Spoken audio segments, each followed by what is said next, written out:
Hello friends, my name is Neetu Pandey. I am associated with Kalktree Advanced Learning Institute. Today we are going to discuss multiple choice questions subjects human resource management. These questions are very important for the forthcoming examinations UGC NET JRF and other competitive examinations. जैसे PSUs में भी vacancies निकलती हैं जिसमें कि UGC NET JRF qualifying score valid होता है जिसमें आप अप्लाई कर सकते हैं and other competitive examination like UBP, IBPS also. तो हम क्वेश्चंस को बहुत अच्छे से पहले समझेंगे कि किस तरह के क्वेश्चंस को इवैल्यूएट करेंगे, देन हम आंसर्स को देखेंगे कि इसमें कौन सा आंसर है इस क्वेश्चंस को रिलेट कर रहा है। इसके लिए सबसे पहले हम आपको बताना चाहेंगे कि आपको सबसे पहले चैप्टर्स की अंडरस्टैंडिंग होनी चाहिए। चैप्टर अगर आपको बहुत अच्छे से आपने उसको पढ़ा हुआ है, रीड किया हुआ है, देन आप उस क्वेश्चंस को समझ पाएंगे और आंसर्स को इवैल्यूएट कर पाएंगे। तो पहले आपको चैप्टर्स अच्छे से पढ़ना है और उसके बाद आपको उसको प्रैक्टिस करनी चाहिए क्वेश्चंस आंसर्स की। अगर आपको कुछ भी इससे रिलेटेड आपको कुछ चैप्टर्स देखने हैं तो आप हमारे यूट्यूब चैनल को फॉलो कर सकते हैं। हमने एक एक टॉपिक को बहुत अच्छे से डिस्क्राइब किया हुआ है। हम स्टार्ट करते हैं, एक एक क्वेश्चंस को पहले समझते हैं, देन उसका आंसर क्यों रिलेट कर रहा है ये भी हम इवैल्यूएट करेंगे। फर्स्ट क्वेश्चन है आपका, selecting the best possible objects policies procedures programs out of available alternatives come under.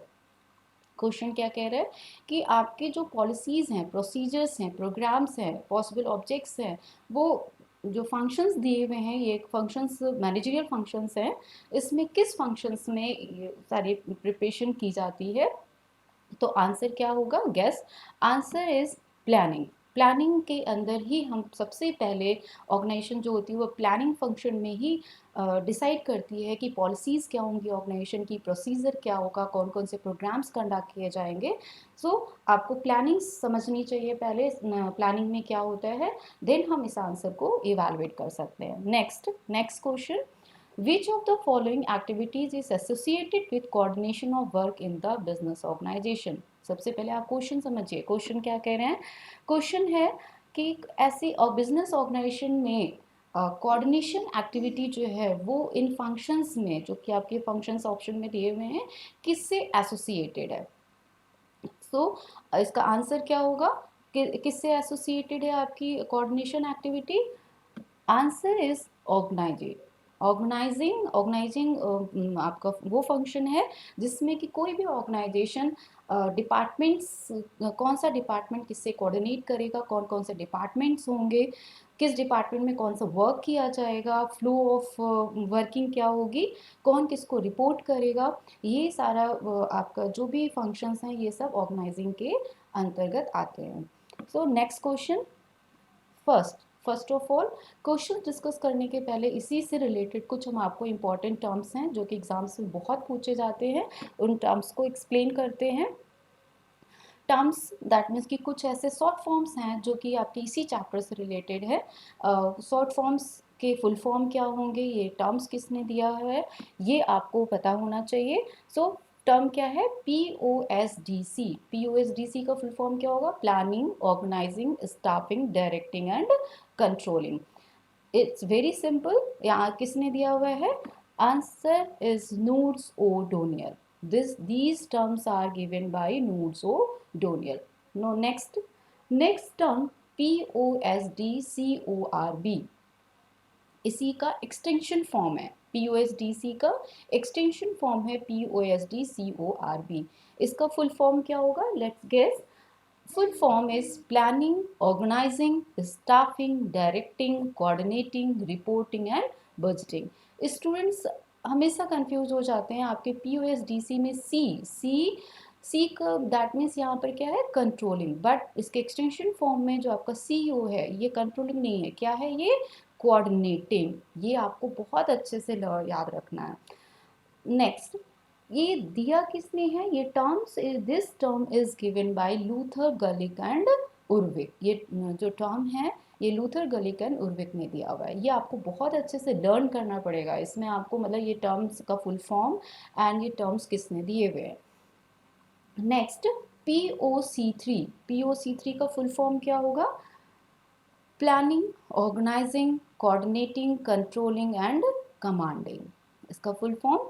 And ये टर्म किसने दिया हुआ है? These terms is given by Henry Fayol, very well known person in management.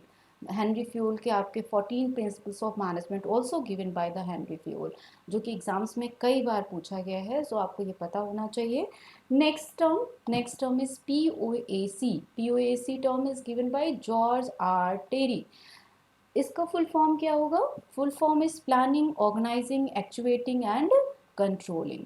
These terms are very important exams point of view, क्योंकि exams में match of the following कई बार questions में भी पूछ देते हैं कि टर्म किसने दिया हुआ है, इसका फुल फॉर्म क्या होता है, तो इसको आपको लर्न ही करना होगा। अगर आप इससे रिलेटेड कोई भी और भी नोट्स देखना चाहते हैं तो you can follow my blog spot also and my YouTube channel also.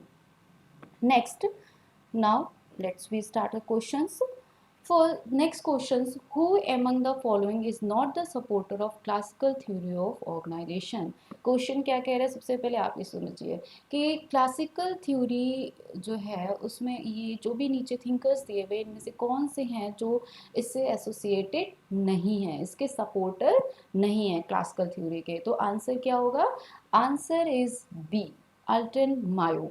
Alton Mayo, आपको अल्टन मायो के बारे में भी बहुत अच्छे से पता होना चाहिए, इनकी थ्योरीज कौन सी हैं आपको ये भी मालूम होना चाहिए, इनके प्रिंसिपल्स क्या हैं, क्योंकि ये बहुत इंपॉर्टेंट है एग्जाम्स के पॉइंट ऑफ व्यू से। तो हम नेक्स्ट इससे रिलेटेड जो भी क्वेश्चंस होंगे वो नेक्स्ट अपने जो भी स्लाइड्स में शेयर करेंगे। तो ये जो क्लासिकल थ्योरी का सपोर्टर कौन नहीं है इसमें? Elton Mayo. Next question, papers on the science of administration is written by, ये जो आपकी बुक है ये किसने दी हुई है?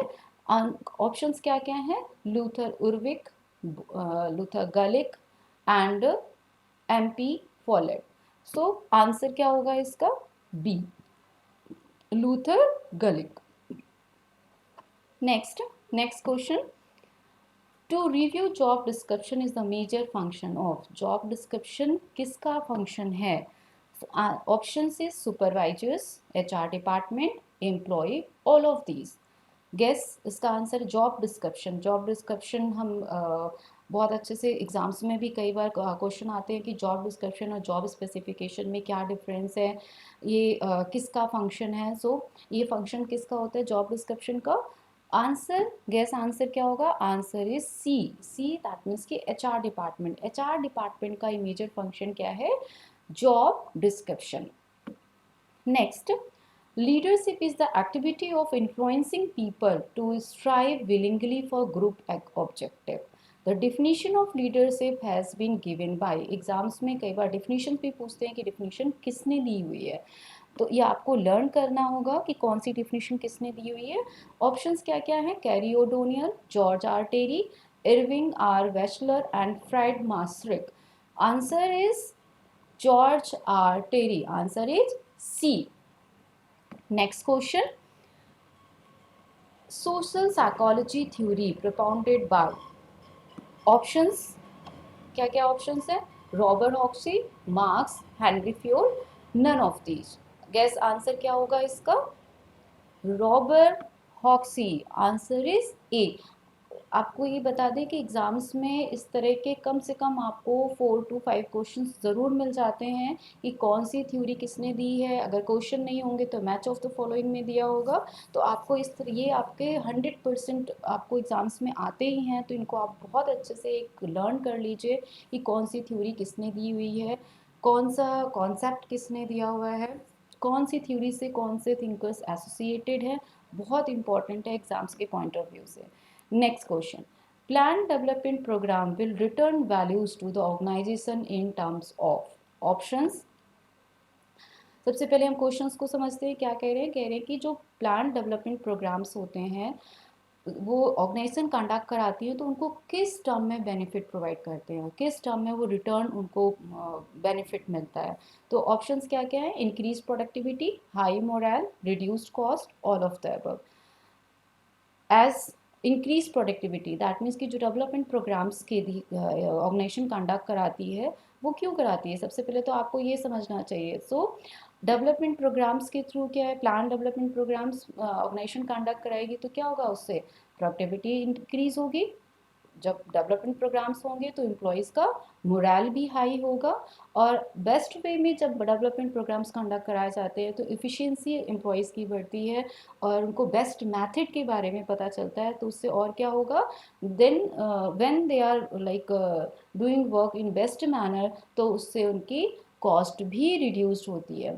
तो आंसर क्या होगा इसका, answer is all of the above. That means कि जितने भी ऑप्शंस दिए हैं ये सभी टर्म में ऑर्गेनाइजेशन को बेनिफिट मिलता है अगर वो प्लान डेवलपमेंट प्रोग्राम्स कंडक्ट कराती है। Next question, apprenticeship training is type of. Training and development से रिलेटेड टॉपिक से रिलेटेड क्वेश्चन है ये। आपको बहुत अच्छे से एक दो से तीन क्वेश्चन ज़रूर एग्जाम से पूछते हैं, किसी भी तरह के कॉम्पिटेटिव एग्जाम्स में आ जाते हैं इस तरह के क्वेश्चन। सो अप्रेंटिसशिप ट्रेनिंग किसका मैथड है, options on the job training, off the job training, both A and B, none of the above. Answer, guess answer क्या होगा, answer is A that means की on the job training. Apprenticeship training on the job training का method है। इससे related जो भी आप अगर कुछ भी कंफ्यूजन है ट्रेनिंग एंड डेवलपमेंट से रिलेटेड टॉपिक में, तो आप हमारे यूट्यूब चैनल पे फॉलो कर सकते हैं। वहाँ पे मैं बहुत अच्छे से डिस्क्राइब किया हुआ है कि ट्रेनिंग डेवलपमेंट एजुकेशन में क्या डिफरेंस है, क्या क्या मैथड्स होते हैं। You can follow and you can see my YouTube channel. So next question, OU state model suggest the following as the best leader behaviour. OU state model ये कहाँ की थ्योरी है, सबसे पहले तो आपको ये पता होना चाहिए। This model is related to leadership theories, leadership chapter से रिलेटेड है, जिसमें कि ये मॉडल दिया गया जिसमें इन्होंने बताया है कि बेस्ट लीडर का बिहेवियर क्या होता है, उससे रिलेटेड आपका ये टॉपिक है। तो ऑप्शंस क्या क्या होंगे, ऑप्शंस देखते हैं। Low structure and low consideration, high concern both for production and people, low concern both for production and people, high structure and high consideration. आपको सबसे पहले इस मॉडल के बारे में पता होना चाहिए। इसमें ये कह रहे ओयो स्टेट मॉडल में इन्होंने बताया है कि बेस्ट लीडर बिहेवियर क्या होना चाहिए। सो आपको टर्म्स पता होने चाहिए, low structure, structure and consideration. Structure that means कि कुछ लीडर ऐसे होते हैं जो कि बहुत ही ज़्यादा प्रोडक्शन पे फोकस करते हैं, एम्प्लॉय कंसर्न नहीं होते हैं। दैट मीन्स कि लो स्ट्रक्चर मतलब प्रोडक्शन पे बहुत ज़्यादा फोकस नहीं है और ना ही एम्प्लॉय कंसर्न है, फर्स्ट ऑप्शन। सेकेंड क्या ऑप्शन दे रहे हैं, high concern both for production and people,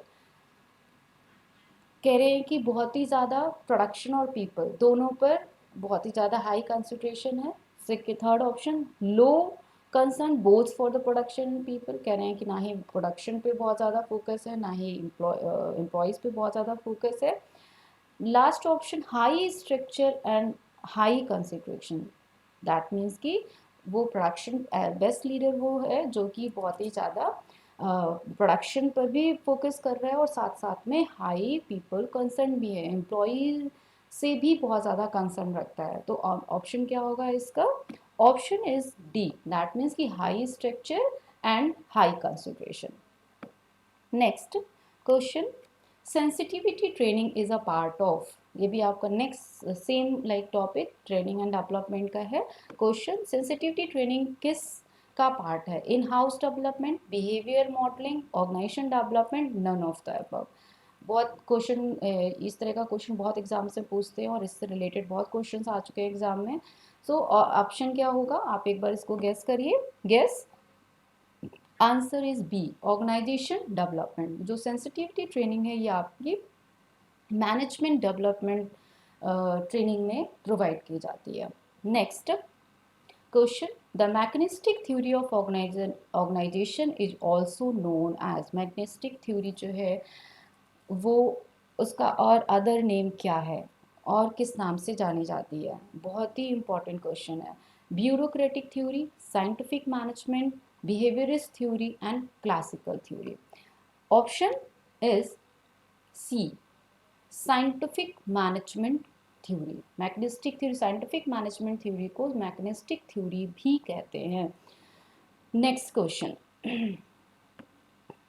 blue collar workers are, you know blue collar workers क्या होते हैं, ब्लू कॉलर, वाइट कॉलर, आपको डिफ्रेंशिएशन पता होना चाहिए first of all. So options: less educated as compared to white collar workers, more educated as compared to white collar workers, as educated as white collar workers, no relation of white collar and blue collar workers in terms of education. See blue collar workers जो आपके floor level पर workers काम करते हैं, and white collar workers those workers who are working as a supervisor. That means हम simple way में इसको कह सकते हैं कि white collar workers those workers who are working as a supervisor, जो कि आप कह सकते हैं कि जिनकी वाइट जो जो कॉलर होती है वो हमेशा वाइट रहती है. And blue collar workers those who are working as a floor level as a labour. So जिनकी काम करते करते कॉलर थोड़ी सी ब्लू हो जाती है, डर्टी हो जाती है, तो भी एक सिंपल लैंग्वेज में समझ सकते हैं. तो ब्लू कॉलर वर्कर्स कैसे होते हैं? Options, these are options. Answer क्या होगा इसका? Less educated as compare to white collar workers. जो वाइट कॉलर वर्कर्स होते हैं उनसे ये कम एजुकेटेड होते हैं. तो इस तरह के क्वेश्चंस को समझने से पहले आपको पता होना चाहिए कि ब्लू कॉलर वर्कर्स क्या होते हैं और वाइट कॉलर वर्कर्स क्या होते हैं. Next question: scientific management address itself to the problem of options: bottom part of organization, middle tier of management, top management, और all of the above. Scientific management theory से ज़रूर exam में questions आते हैं. आपके इस मैनेजमेंट थ्योरी को आपको बहुत अच्छे से समझना चाहिए. एग्जाम्स में ज़रूर इसका एक क्वेश्चन आता है. So scientific management address itself to the problem of. Scientific management सबसे ज़्यादा किस पर फोकस किया हुआ है? सो ऑप्शन क्या होगा, इसका आंसर क्या होगा? Answer is D, all of the above. मतलब उन्होंने बॉटम पार्ट ऑफ ऑर्गेनाइजेशन पर भी फोकस किया है, मिडिल टायर पर भी फोकस किया है, एंड टॉप मैनेजमेंट पर भी. Next question: a performance rating system is a grade or score relating to overall performance, financial targets accomplished during the year, attendance of the individual during the year, none of the above. कह रही कि जो performance rating system है वो क्या है? That means कि performance appraisal. इसमें हम क्या करते हैं? परफॉर्मेंस अप्रेजल हम कब करते हैं? और इस अप्रेजल में एम्प्लॉयज़ की जो परफॉर्मेंस होती है, ओवरऑल परफॉर्मेंस, उसको देखी जाती है. देन उसको ग्रेड किया जाता है, समटाइम्स प्रमोट भी किया जाता है. एक तरह से मोटिवेशन फैक्टर भी है. सो इसका ऑप्शन क्या होगा? Answer is A, a grade or score relating to overall performance. उसकी जो ओवरऑल परफॉर्मेंस होती है वो परफॉर्मेंस रेटिंग सिस्टम में की जाती है. Next question: job analysis. What is the job analysis? आपको options: job description and job specification, job enlargement and job description. Next option: job specification and job order, job satisfaction and job enrichment. Job analysis में हम क्या करते हैं? Organisation जो होती है वो जॉब एनालिसिस में क्या करती है? जॉब एनालिसिस मेन पार्ट किसका है? Answer is A, job description and job specification. Job analysis के टू मेथड्स हैं जिसमें कि जॉब डिस्क्रिप्शन आता है और जॉब स्पेसिफिकेशन आता है. Next question: which of the following is not a typical alternative to redundancy? Question, सबसे फर्स्ट ऑफ ऑल आप क्वेश्चन को समझिए. वो कह रहे हैं कि इसमें कौन सा अल्टरनेटिव है जो कि रिडंडेंसी से रिलेटेड नहीं है. रिडंडेंसी, सबसे पहले आपको ये टर्म भी पता होना चाहिए. सो पहले हम ऑप्शंस पढ़ लेते हैं. Engaging more contracts other flexible workers, first option. Second, part time working. Third, freezing recruitment. And fourth, job sharing. Answer क्या होगा? Gas answer. Answer is A, engaging more contracts other flexible workers.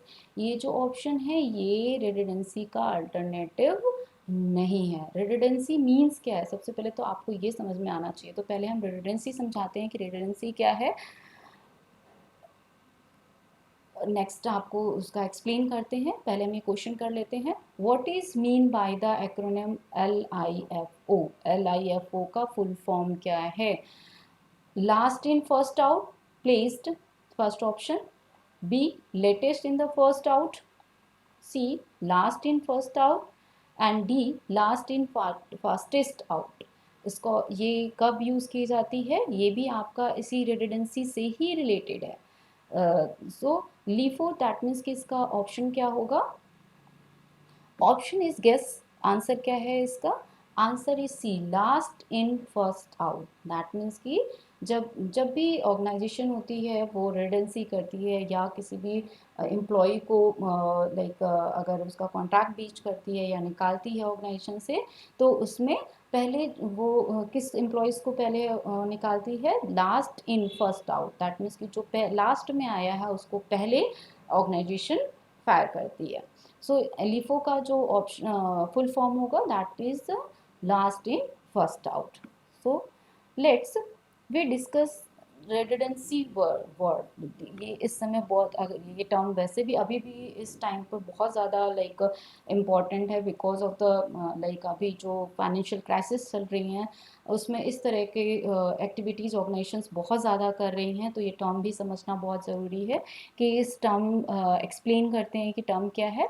Redundancy is when an employer reduces their workforce because a job or jobs are no longer required.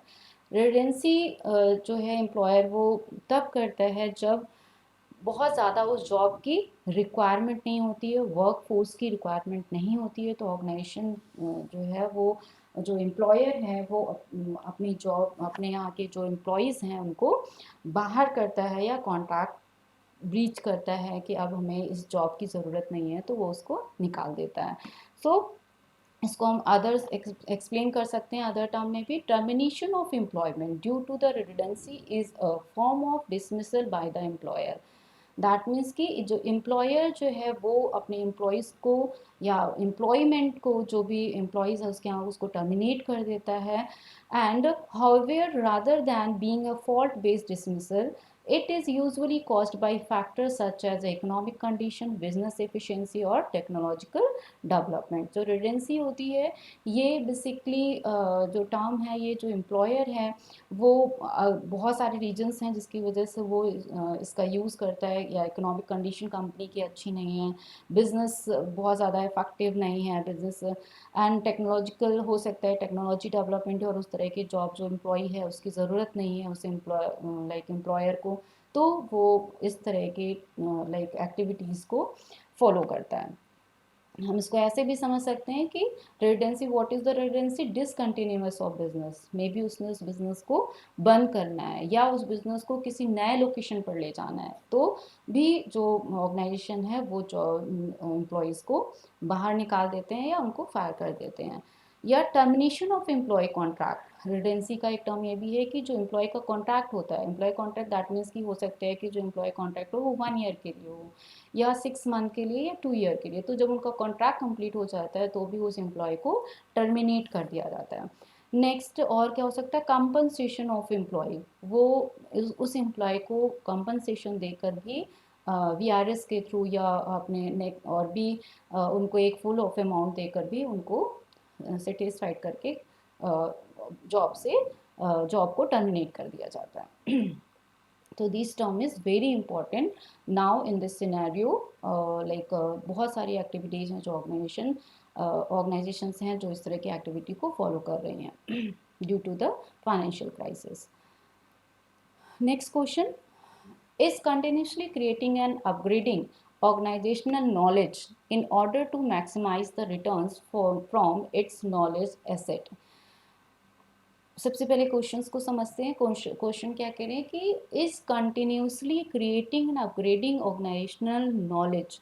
Organisation knowledge को continuously upgrade करें, learn करें, तो उसको उसके term में जो knowledge asset है वो उसकी मैक्सिमम होती है किस फॉर्म में वो रिटर्न करती है. जब कोई भी ऑर्गेनाइजेशन होती है वो कोई भी एम्प्लॉय है वो कंटिन्यूसली अपग्रेड कर रहा है अपनी ऑर्गेनाइजेशन नॉलेज को, और एक इस तरह से जो नॉलेज है वो एसेट की तरह होती है, तो वो ऑर्गेनाइजेशन को किस फॉर्म में रिटर्न होती है. तो ऑप्शंस क्या क्या हैं, knowledge, knowledge management, tactic knowledge and explicit knowledge. ये जो डिफिनीशन एक तरह से डिफिनीशन भी है, तो ये डिफिनीशन किस फॉर्म में आती है? तो ऑप्शन ऑप्शन क्या होगा इसका? Option A C, knowledge management. Knowledge management is continuously creating and upgrading organization knowledge in order to maximize the return from its knowledge asset. Actually ये नॉलेज मैनेजमेंट की डिफिनीशन है। Next, the process of establishing the value of jobs in job hierarchy is known as options: job analysis, job description, job evaluation, job enlargement. Option guess, option क्या होगा इसका? Option is job evaluation. That means कि ये आपकी job evaluation की definition है। Job evaluation में हम क्या करते हैं? The process of establishing the value of job in job hierarchy. जो जॉब हायरार्की होती है, आपकी जो जॉब होती है, उसकी वैल्यू को हम आइडेंटिफाई करते हैं किसमें? जॉब इवैल्यूएशन में। कि जो जॉब है किसी भी कंपनी में, जो जॉब्स हायरार्की बनाई जाती हैं, उनकी जो लेवल्स होते हैं, एवरी जॉब की अपनी एक वैल्यू होती है कि उस जॉब की क्या वैल्यू होगी, उसी के अकॉर्डिंगली ऑर्गेनाइजेशन जो सैलरी डिसाइड करती है। तो that means that is called job evaluation. Thank you. आपको इससे रिलेटेड कुछ भी और भी नोट्स चाहिए, या आप मॉक टेस्ट करना चाहते हैं, क्रैश कोर्स ज्वाइन करना चाहते हैं, you can contact, and you also you can follow my YouTube channel. Thank you.